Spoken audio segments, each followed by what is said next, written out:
It's in. I got to remember that for when I clip it. All right. Ooh, where's my notebook? This will be a quick one, trust me. Welcome to Make a Path Presents. I'm Ronnie Hayes, and today let's talk about The Last of Us season finale, episode 9. I'm going to burn through this real quick. Now, originally with the release of The Last of Us video game part 2, once I was done with it, I called it a beautiful disappointment because the world looked gorgeous. The visuals were amazing.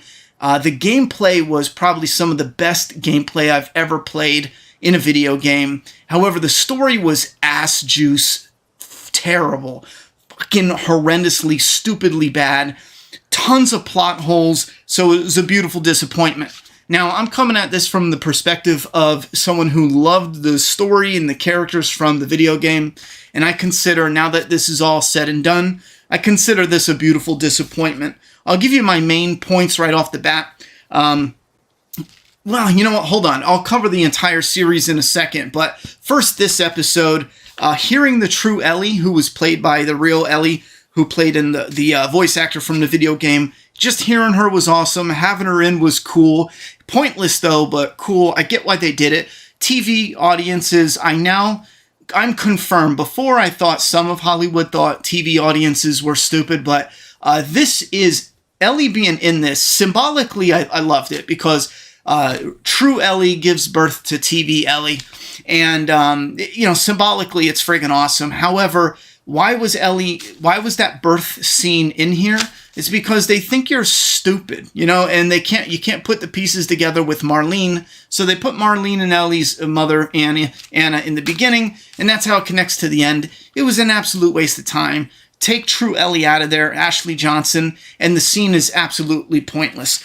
But I did like the one infected we get in this episode, which was a cool attack, and she gave birth during the attack. I actually dig that. If it was a scene on its own in some other show.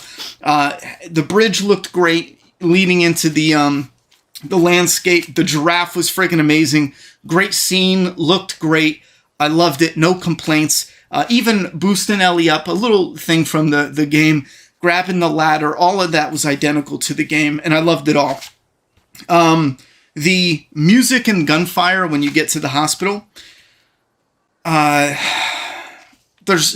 a scene where I can see if they started out with a really intense gunfight and you get some shit for like 2 minutes, and then you just see like maybe Joel gets injured or he gets hit with some shrapnel from glass, and he winces, but then you can see that determination, like that's it, and he goes on a kill rampage, and the music kicks in after you get some of the action.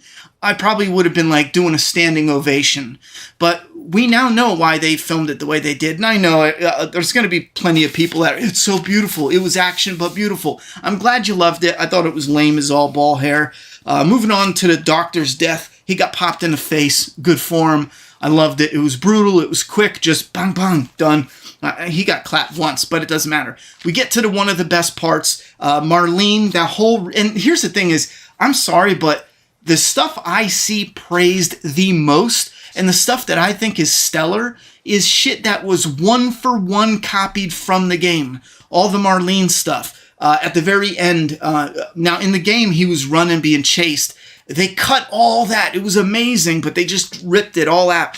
And it's not like they were, running a long episode. It was the shortest episode. Anyway, but all the Marlene stuff, the car stuff, the fake out, whatever, for new audiences. Did he leave or did he not?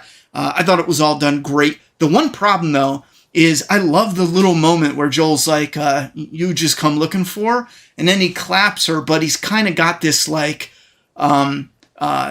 he's made up his mind, but there's not, I don't know, man, it's got like this determination, but he's not taking it personal, but it's not anger, but it's, I don't know, there's a delivery there for the voice actor. In the show, this is probably the one scene where I legit looked back and I thought, is this an accident? Was Pedro Pascal, this is probably his worst line delivery in the history of anything I've ever seen him in. You just come looking for, shoot. It was as if they were practicing to get the lighting right and someone accidentally recorded them doing a rehearsal for the scene and they accidentally used that take. I don't know if it was just me by the end of it or that one take, but wow, and I love Pedro Pascal and everything he's ever done, from Narcos and Game of Thrones, you name it.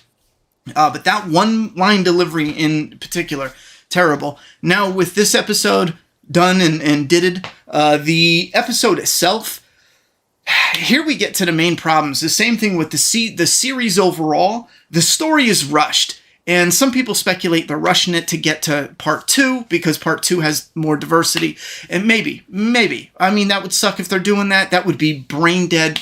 But you know what? Some people in Hollywood are brain dead. So maybe they're doing that. All I know is part 1 is rushed, idiotically rushed. It interferes with the story. Now, if you only know the show, I think you're going to enjoy it. But if you're going in for the show plus zombie in a zombie apocalypse, this show is almost not even a zombie apocalypse movie. I once said that this is going to be a Walking Dead killer. Now, for beauty and landscape, I still think it's going to hinder how people look at all these boring scenes. It's just Walking Dead is not visually going to impress them enough. But as a zombie show, The Walking Dead ain't got to worry about shit. Last of Us TV show is almost not even a zombie show at all. So me as a movie monster fan, as a fan of zombies and the infected, I think it was absolutely pathetic that we got, 3 minutes worth of zombies, infected, whatever you want to call them, in 9 episodes.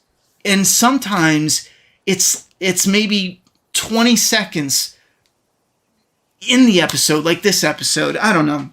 So I'm probably never going to watch this again just to...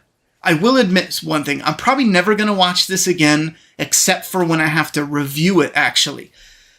As watching it to enjoy it, there's no reason to watch it to enjoy it. But I will say, though, yes, I will admit fully, I'm biased because I've already experienced this story in a far superior way, where you have amazing voice acting, amazing graphics, and an amazing world that you can actually participate in. And they remade it to almost make competition. It set a high bar for competition, and the show just doesn't meet it. So I once called part 2 a beautiful disappointment, and I think this is also, in a different context, it's a beautiful disappointment. There's a lot here where I can say it's quality. You got quality, but where's the action? Where's the tension? Where's the suspense, you know? Even the scenes that have action, it's filmed in such a pussy-footed way.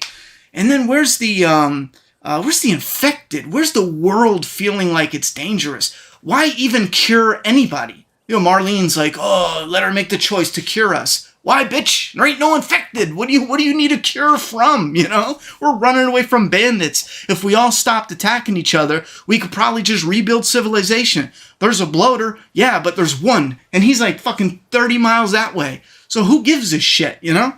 Anyway, that's the end. I have to say, this episode, although there was quality throughout, because of what I know it could be or should have been, it's just okay.